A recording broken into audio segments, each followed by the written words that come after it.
Bize mana bunday yerdamiz. Hozir bizlar Qilchivoydamiz, G'ayrat degan yerdamiz. Bugungi Noydi Shahzoda. Bizlarning yo'lning Ko'pir. Arnani ko'piri. Arnaning ko'piri. Bir yer, bir yer. Mana bunday yer ham bor.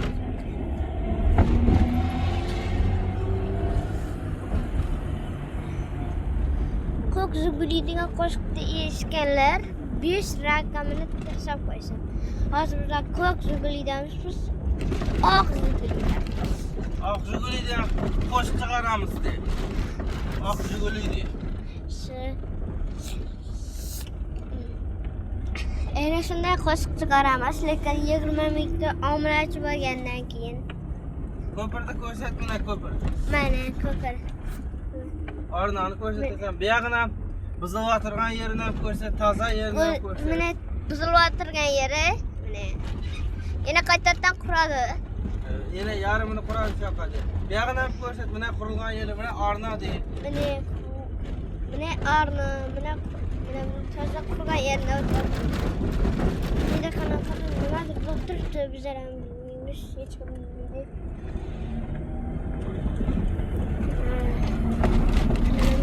Uyga borgancha asarlarda o'z qo'ymayman videoda. Hech qachon qo'ymayman. Bu yer sotiladigan, mana bu yer sotiladi. Bu videoda ko'rdim Instagram. Mendan Instagram bor. Bu yerda do'kon bor. Mana bu yerda neymiş? Mana bu yerda bizlarga ovoz berganmiz bizlar. Mana G'ayrat yo'lga ham keldik.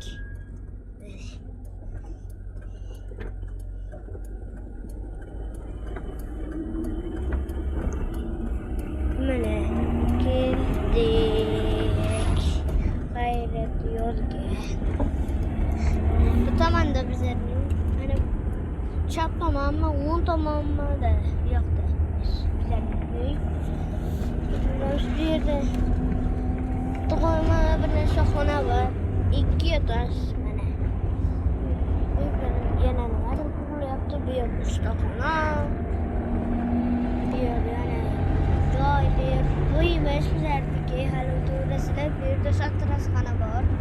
Hozirgina mana sochini olib ketdi bizlarda. Qashqadaryoga borib keldik. Bir 21-da keldik. Hozir bugun 22 bola bo'lsa 21-da keldik Qashqadaryodan.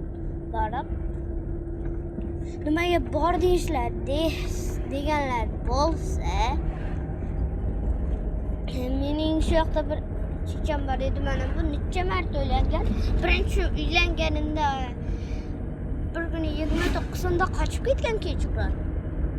O'san ikkinchisida uylanajak bo'ldi. Ya bilen artasam uylanaman dedi. Bu ham qo'l qo'ydi, lekin Mavluda, ya birinchi Mavluda qo'l qo'ymadi. Artasaman dedi. Shungacha shunday. O'sha uchinchisida necha oylar gaplashib yurdi telefonda Qashqadaryodan. Yo'qqa. Mana uyga ham osh qoldik. Hozir ko'pirda o'tibmiz. Hozir borib qolamiz. Ko'pirda o'tgandan tez boramiz. Bu yer tikish nimasimi? Bilmayman. Mana bizlarning postimiz. Mana do'konning mana bizlarning uy. Bo'lmas. Kumush oy deganlar bor, endi shularning uyi. Mana uyga ham yetib keldik. Mana shu uy. Mana shu uyda yashaymiz bizlar. Ha, bu yerda yonida do'kon ham bor. Lekin 2020 yillarda bu do'konni ochganmiz bizlar. Mana uyga ham yetib keldik. Mana garaj. Mana bu emas garaj. Mana kirib, mana garaj. Nima qoldi bunga? 2006-mi, 2007-mi yildagi mashina juda ham eski mashinalar. Mana tualet biza var. Daraxtlar, ana o'rmon bor bizada. Ana o'rmon. Bo'ldi, tugatamiz. Mana deyman. Chunki keldik mana bu yerdan. Mototsikl bor. Lekin bu aka juda ham miyasi chirik odam. Kreditga botgan mana bilan bu yerda skuter ham bor edi, qana mana. Skuterda ham kreditkaga. Xulosan olgan narsalarni kreditga olgan do'stlar. Bo'lmasa hozir o'chiramiz hammaga. Hayır. Sog' omon bo'linglar.